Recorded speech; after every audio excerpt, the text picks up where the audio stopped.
So I think that mortars might be useless in conflict. It's not that they are not powerful or not fun to use, it's that the way they, I think, will fit into the game will make them useless. And there's a few reasons for that. So the first one is that the developers added a new system where certain items are locked behind rank. Now, in theory, that's a good system, but it has several problems. So, for example, when you want to build a mortar pit, you don't need any rank. You just need a construction truck, which also doesn't need a rank.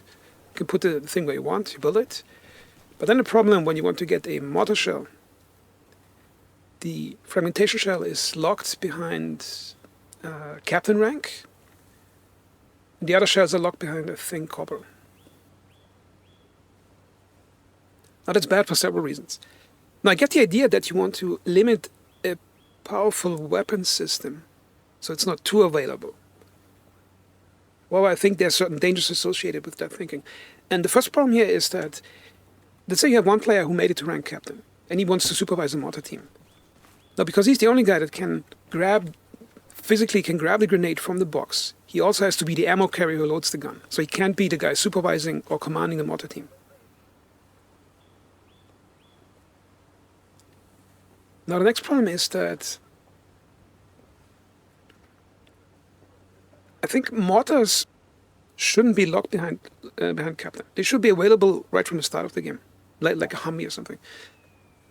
Because I think the idea here is by developers is they think it's an important weapon system, so they want to make it take effort until you get it. So it's something that appears later in the game. Now the danger with that is that it could actually be too rare in the game. I see this often with video games when they try to balance some type of weapon system or some type of gameplay. They make it so rare because they're so scared of its potential power that they squeeze it out of the game so it's rarely ever used in a game. And I think developers should do the opposite. They should make it very available from the start of the game for two reasons. The first one, to give players choice on how they want to play right at the start of the game. And the second reason is that it's better to let players face the extremely dangerous weapon system and then adapt to its danger. Basically, you consider the player as an elastic variable that can balance itself to the danger of something, instead of doing the opposite, which is making the thing so rare it rarely ever appears in the game. And there's another thing associated to it. Let's say you have, it's the game start, okay? And I think it's a beautiful tactical choice you can make as a team or as a group of players. But you can just say, okay, we can decide at the beginning, should we just go regular infantry? Or should we just get an expensive vehicle like an LAV early in the game? And then be like a mechanized infantry type of side where we have the expensive asset in the center and a lot of infantry screening it? Or something in the middle like some machine gun trucks? Or perhaps not use many armed vehicles and instead save all the money early on to create mortar teams. So for example, let's say you want to attack, let's open map. Let's say early in the game you want to drive to the center of the map to Signal Hill and dedicate to build 2 mortars somewhere in the area at Signal Hill, and then have a dedicated group of 5 or 6 players walk those 2 mortars to keep bombarding the airfield. So anything that's happening in the airfield, you can shoot at it. And if you can commit to that decision, it's going to cost you resources, and you're sacrificing the potential to use other choices. So you have this strategic rock, paper, scissors game going on. And you can only get that type of gameplay if players have the choice at the beginning of the game. Because as it is currently with locking the heavy vehicles and especially mortars behind high ranks, the game will play out the same way every single time early in the game. Because everybody has the same light vehicles, perhaps 1 or 2 machine gun vehicles.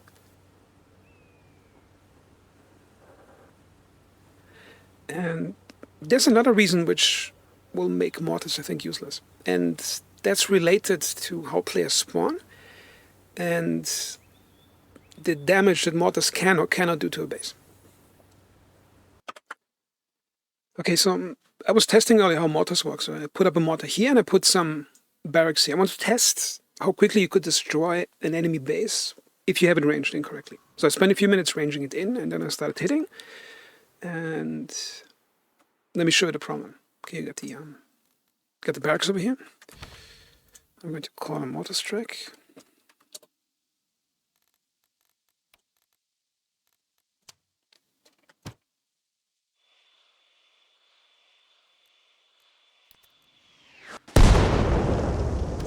So it usually takes 2 or 3 direct hits or nearby hits to destroy something on a building. And the problem is here, even if you completely destroy the building, both of the arsenal boxes, they still can access the arsenal, and the supply stacks are sometimes shown them also impervious to any damage. And that creates a pretty unique problem that's unique to this game and the way players spawn in conflict. Because let's say you sneak up on an enemy base, you set up a mortar, even from a few kilometers away, and you start shooting, you start hitting the base. Now the point here is, there's currently no point in shooting at an enemy base unless you hit an enemy helicopter that is landed, which is an expensive asset to repair, or you have a player who's loaded with 200-300 supplies, standing at the armory trying to get loot, and he gets hit by a mortar grenade, and then he has to respawn. And even that is actually not the most effective way to fight them. It would actually be better to let the guy walk out of the base for a kilometer, then hit him with a mortar grenade, so nobody can pick up the loot from the guy. So it's actually lost to the enemy team.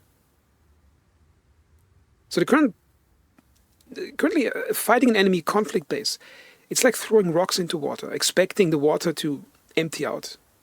But the water just keeps sweeping back in because players just keep spawning back in.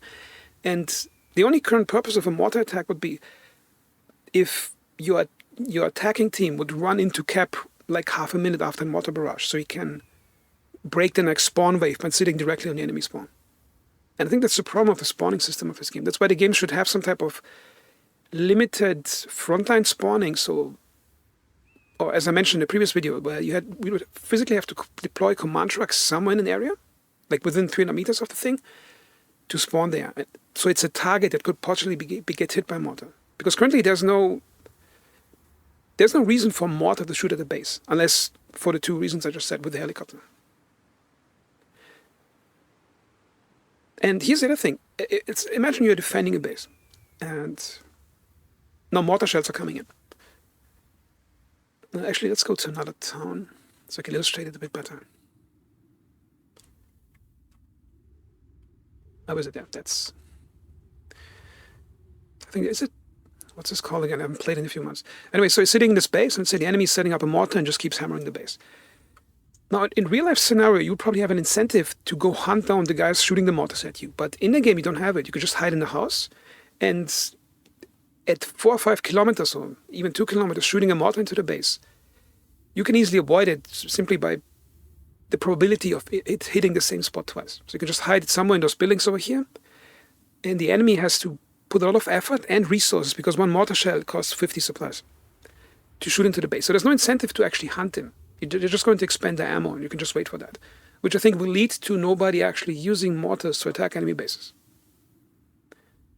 And one way to fix that would be that a direct mortar hit on a structure or on a supply stack could severely damage or completely destroy it.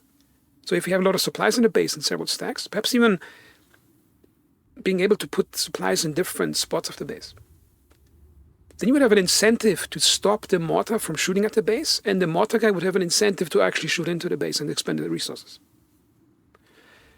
And the last reason why mortars, I think, will be useless in the current gameplay format is... Wait. Let me show you. Get a nice backpack.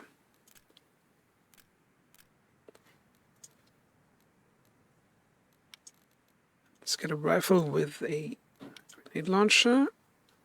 I got a grenade, so I haven't played in a long time. And I'll take as many grenades as I want. Okay, so take the grenade launcher.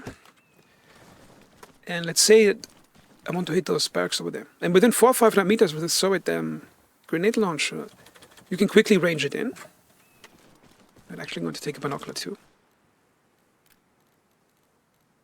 Where's it? Binocular. See, I'm firing 1 shot. And I can reload the next shot before this shell even lands. I came a bit short. Then I could just readjust my shooting. And I actually did it in several matches, where I sneaked up on, for example, Mortar into a tree line about 300 meters in front of the base, while the others would be attacking, and I had 50, 60 rifle grenades in my backpack, and I would just keep shooting into the base. And at 400 or 500 meters, an experienced rifle grenade shooter can deliver much more accurate fire, kill more enemy players, and it would probably cost less supplies. So yeah, that's why I made this video, because I think there's currently a constellation of, I think, some bad decisions around limiting mortars and how the spawning works in the game that basically creates this constellation of forcing the mortars out of any usability in the game.